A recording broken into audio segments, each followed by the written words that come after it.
Now for the difficult bit, the tree. So I'm going to begin with the tree first because that really is the difficult thing, and that's where most likely the painting will go wrong. So the important thing about a tree, which took me a long time to learn, and I still haven't learnt it fully yet, is what's going to be the basic shape of your tree. Have you ever realized you've painted a tree and you're not thinking, for example, is it going to be a roundish kind of tree? Is it going to be a bit kind of like, not quite oval, but a bit like that? Or even the opposite.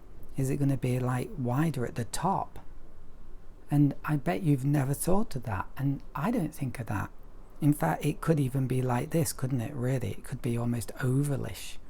So you have to realize that trees, there's an enormous variety of tree shapes, and it's very important before you even paint the tree what kind of shape.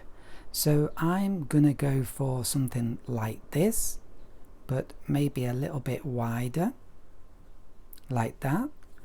But like I said before, it's really important to have gaps in it, and even with this you've got to think, is there going to be a big bit here, then a bit here, then a bit here, and then you can't just add a bit just there.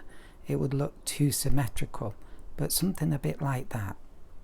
And there's basically our tree shape, and then we'll have our branches like that. It's not brilliant, but it's looking a bit tree-ish. Okay, so now I'll just lift that up so you can see that. Yeah, so now let's paint our tree using this as a reference. So the first thing you want to do is determine how low it's going to be, about here, and then how high it's going to be, about here. That's so important because you can start painting it, make a mistake, and then try and cover it, and then you cover that and you cover that, and before you know it you've got like something blew up on your picture, and you really don't want that. So determine how high, determine how low, and then we're going to have to work within that. Use our scrap paper, yep, and we're really trying now to have these gaps, and I think maybe that's almost enough. I'm just adding tiny little bits now, not too many, but just a few tiny bits, and I'm gonna say that's it. Now what we need to do now is use our brush with the hairs together like that, and we're going to use the tip, and we're going to go down like this, and if possible we make it thicker, press down, make it thicker. And that's a bit too strong, so I'll just wipe it out with my finger and soften it. And then we want some branches like that,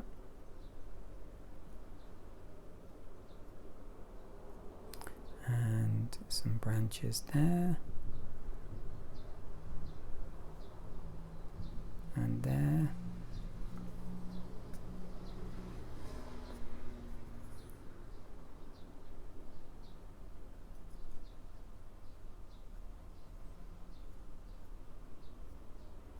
And you shouldn't go over this too much. In fact, I really don't recommend doing that. I'm just adding some shadow below, and I'll blend it in with my finger. But I really don't want to teach you that too soon because that's a bit more advanced, and that will do. I think maybe over here a little bit. Yeah, that's not bad. I'm quite happy with that. It's not as good as I wanted, but it's good enough. And then let's do a bush here and a bush here. Make them look a bit different. And then we're going to have just like suggestion of grass, because this is a bit like a hedge, well, two hedges, a tree, and then some posts, again like this, using the tip of the brush, and try to make them fairly evenly spaced, but obviously getting wider apart as it comes closer. And then this is tricky, going across, the bars going across. Just practice that.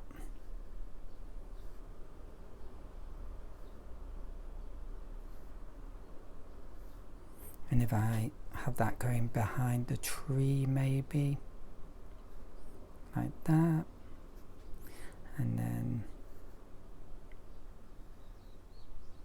like this, and obviously this gets thicker as it comes closer towards us, and then maybe we might indicate a few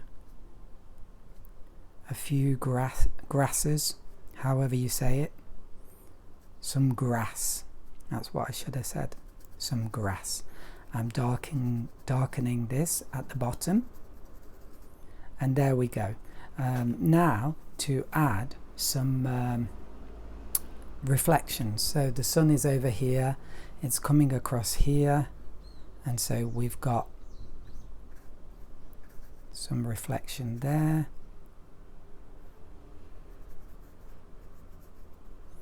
and here we've got something here and here,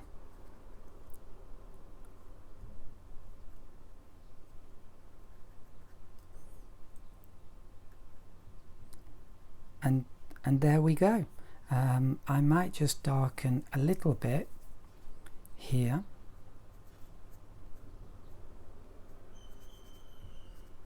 and this one too.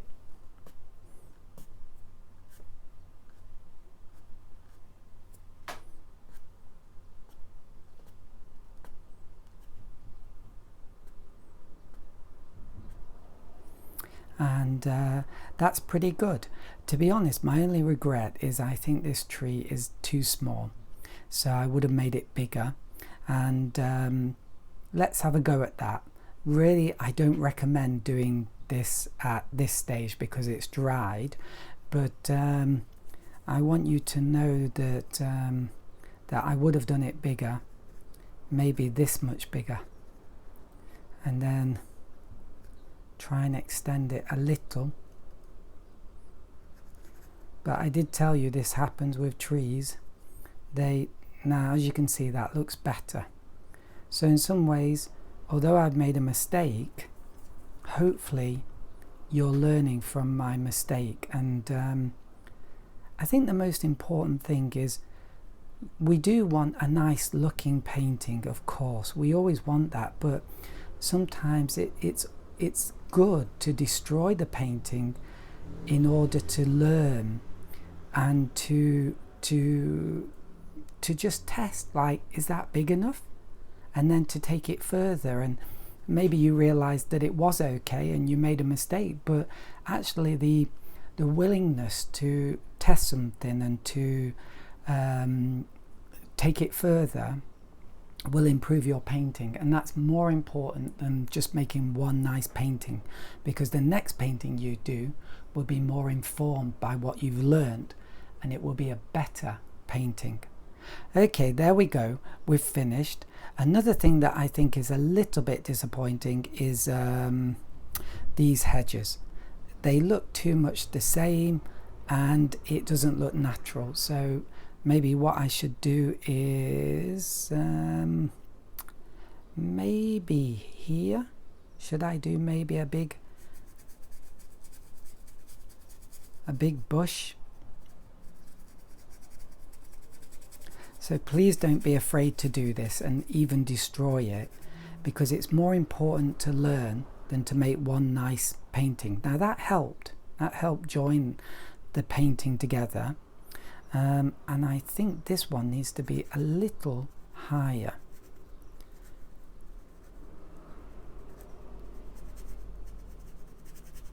So normally I wouldn't recommend doing this. Normally I recommend just a one-off, but you do it one time and then that's it. But I really felt like it needed it. And because they're quite dark, I think this needs to be a touch darker. So let's do that.